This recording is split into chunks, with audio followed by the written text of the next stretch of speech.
रामाधीनचे संपूर्ण नाव बाबू रामाधीन भिकमखेडवी असं होतं. भिकमखेडा हे शिवपालगंजला लागून असलेलं नामशेष होण्याच्या पंथाला लागलेलं खेडे होतं. काही झोपड्या, महसूल खात्याची कागदपत्रे आणि बाबू रामाधीनची जुन्या ढंगाची शायरी यांमध्येच त्याचे अस्तित्व आता उरले होते. बाबू रामाधीन लहानपणी भिकमखेडा गावातून बाहेर पडून लोहमार्गाने शहरात जाऊन पोहोचले होते. तेथून मिळेल त्या गाडीत बसण्याची योजना बनवून ते कसलीही योजना मनात न बाळगता कलकत्त्याला जाऊन पोहोचले होते. तेथे प्रथम एका व्यापाऱ्याकडे चिठ्ठी चपाटी पोचविण्याचे काम त्यांनी पत्करले. नंतर मालाची ने-आण करू लागले. पुढे त्याच्या व्यापारात भागीदारी सुरू केली आणि अखेर शेवटी ते त्या व्यापाराचे मालक बनले. हा व्यापार अफूचा होता. कच्ची अफू बिहार उत्तर प्रदेशातून येई. ती वेगवेगळ्या मार्गांनी कलकत्त्यातीलच मोठमोठ्या व्यापाऱ्यांकडे पोचविण्याचे दलालीचे काम त्यांच्या हातात होते. ही अफू परदेशात पाठविण्याचे कामही ते आपल्या हाती घेऊ शकत होते. परंतु ते फार महत्वाकांक्षी नव्हते. आपले दलालीचे काम ते गुपचूप करीत आणि उरलेला वेळ पश्चिमेकडील जिल्ह्यांतून येणाऱ्या लोकांच्या संगतीमध्ये घालवीत. तेथे ते आपल्या भागातील लोकांमध्ये खूप प्रख्यात होते. लोक त्यांच्या अशिक्षितपणाची तारीफ करीत आणि त्यांचे नाव घेऊन युनिव्हर्सिटीची डिग्री न मिळविता अकबर वगैरे अशिक्षित बादशहांनी किती चातुर्याने राज्य चालवले असेल हे समजून घेण्याचा प्रयत्न करीत. अफूच्या व्यापारात भरपूर पैसा मिळत असे आणि इतर व्यापाऱ्यांशी पुष्कळ स्पर्धा करावी लागे. या व्यापारात एक लहानसा दोष होता. तो असा की तो कायद्याच्या विरुद्ध होता. हा मुद्दा निघाला की बाबू रामाधीन आपल्या मित्रांना म्हणत, या बाबतीत मी रे काय करणार, कायदा काही मला विचारून केला नव्हता. अफूच्या कायद्याप्रमाणे बाबू रामाधीन पकडले गेले आणि त्यांना मॅजिस्ट्रेट पुढे उभे करण्यात आले. तेव्हाही त्यांनी हीच भूमिका घेतली. त्यांनी इंग्रजी कायद्यांचा धिक्कार करून महात्मा गांधींचा आधार दिला आणि विदेशी सरकारचे कायदे लहरीप्रमाणे बनविण्यात आले असून प्रत्येक क्षुद्र गोष्टीला गुन्हा असे संबोधण्यात आले आहे हे सिद्ध करण्याचा त्यांनी प्रयत्न केला. ते म्हणाले, महाशय, अफू ही एक प्रकारच्या झाडापासून उत्पन्न होते. झाड मोठं झालं की त्याला सुंदर पांढरी फुलं येतात. इंग्रजीत त्यांना पॉपी असं म्हणतात. त्याचाच दुसरा एक प्रकार असून त्याला लाल फुलं येतात. साहेब, लोक ही झाडं आपल्या बंगल्याच्या आवारात लावतात. याच फुलांचा आणखी एक प्रकार असून त्याला डबल पॉपी म्हणतात. हुजूर, या साऱ्या फुलाफळांच्या गोष्टी आहेत. त्यांच्याशी गुन्ह्याचा हो काय संबंध? त्याच पॉपी नावाच्या पांढऱ्या फुलाच्या झाडापासून ही काळी भोर वस्तू निघते. हा पदार्थ औषधाच्या कामी येतो. याचा व्यापार करणं हा गुन्हा होऊ शकत नाही. ज्या कायद्यात त्याला गुन्हा ठरवण्यात आलंय तो काळा कायदा होय. तो आमचा नाश करण्यासाठी बनविण्यात आलाय. एवढे मोठे लेक्चर झोडल्यावरही बाबू रामाधीनला 2 वर्षांची शिक्षा झाली. परंतु त्या काळात शिक्षा होतच असे. मुद्द्याची गोष्ट शिक्षा होण्यापूर्वी कोर्टासमोर जोरदार व्याख्यान देणे ही असे.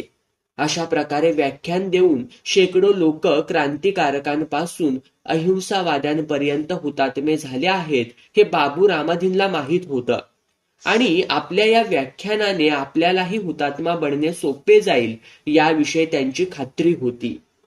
परंतु शिक्षा भोगून आल्यानंतर त्यांना असं आढळून आलं की हुतात्मा बनण्यासाठी अफूचा नव्हे तर मिठाचा कायदा मोडावा लागतो.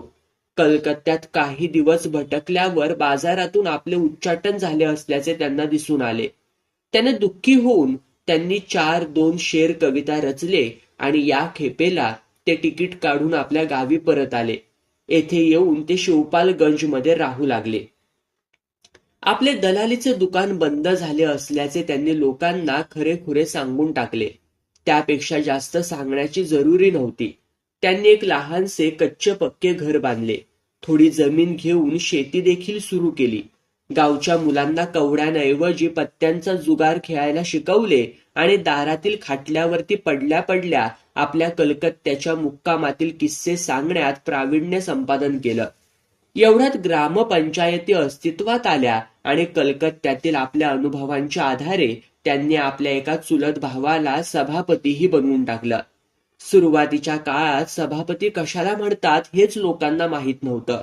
त्यामुळे त्यांच्या भावाला त्या जागेसाठी निवडणूकही लढवावी लागली नाही.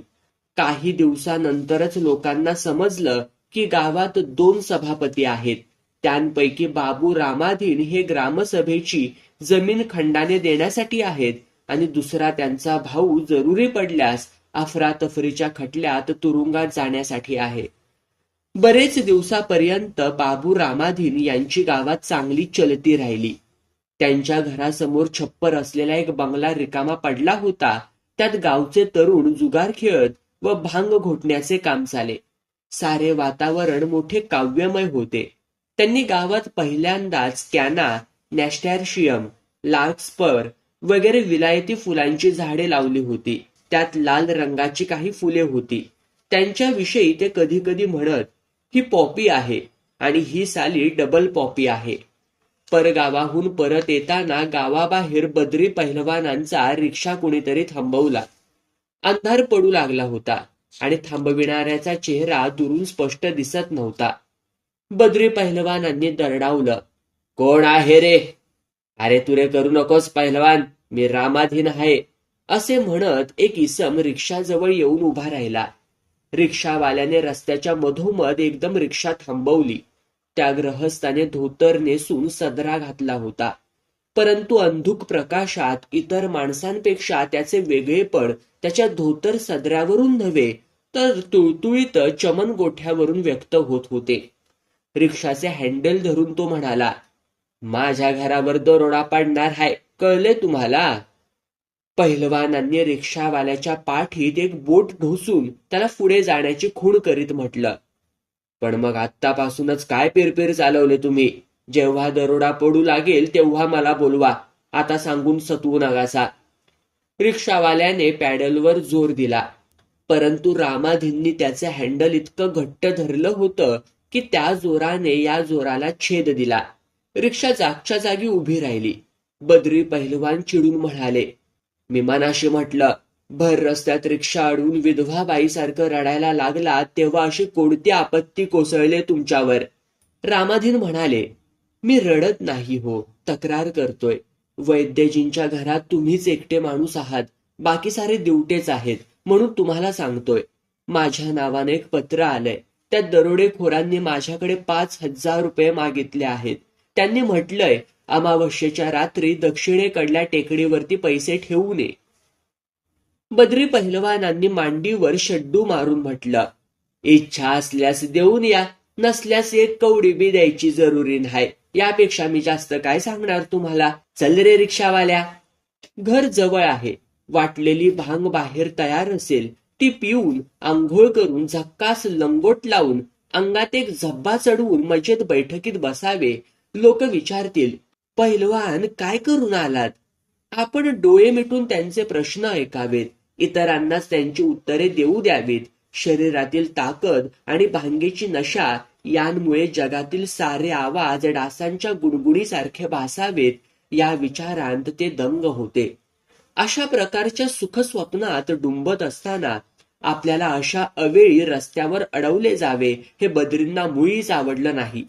त्यांनी रिक्षावाल्याला दरडावून पुन्हा म्हटलं, तुला मी सांगितलं ना, चल पुढं. पण तो पुढे कसा जाणार? रामाधीनांचा हात अजूनही रिक्षाच्या हँडलवरच होता. ते म्हणाले, पैशाचा मुद्दा नाही, माझ्याकडून पैसे कोण वसूल करतो ते मी पाहतो. माझं तुम्हाला फक्त एवढंच सांगणं आहे की रुप्पनला जरा तंबी द्या. ते स्वतःला जरा जादाच समजू लागलेत. जमिनीकडे बघून चाला म्हणावं, आकाशाकडे पाहून. बद्री पहिलवान आपल्या मांड्यांवर जोर देऊन रिक्षातून खाली उतरले. रामाधींचा हात धरून रिक्षावाल्यापासून थोडे दूर घेऊन गेले आणि म्हणाले, उगीच कशाला आपली जीभ विटाळत आहात? रुप्पननं काय केलं? रामाधीन म्हणाले, माझ्या नावानं दरोड्याचं हे पत्र रुप्पनच धाडलंय, पुरावा आहे माझ्याजवळ. पहिलवान चिडून म्हणाले, 2-4 दिवस बी गाव सोडून जाणं कठीण होऊन बसलंय. मी गेलो आणि इकडे ही भानगड सुरू झाली. नंतर थोडा वेळ विचार करून म्हणाले, तुमच्याजवळ पुरावा असेल तर मग भ्यायचं काय कारण?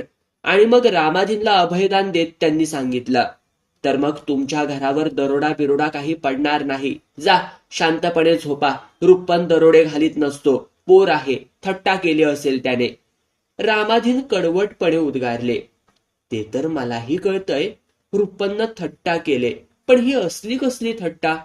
बद्री पहिलवानांनी त्यांच्याशी सहमत होत म्हटलं. तुमचं म्हणणं बरोबर आहे. असली थट्टा मात्र करता कामा नये. रस्त्यावरून एक ट्रक भरधाव येत होता. त्याच्या दिव्यांच्या प्रकाशाने बद्रींचे डोळे दिपले. त्यांनी रिक्षावाल्याला सांगितलं, अरे रिक्षा कडेला घे. रस्ता काय तुझ्या बापाचा नाही. रामाधींना बद्रींचा स्वभाव माहीत होता. त्यांचे ते बोलणे ऐकून ते म्हणाले, नाराज होण्याची गोष्ट नाही हो पैलवान, पण तुम्हीच विचार करा, हे काय वागणं झालं? ते रिक्षाकडे परत आले होते. रिक्षात बसता बसता म्हणाले, दरोडा पडणारच नाही तेव्हा जास्त चर्चा करण्याची काय गरज?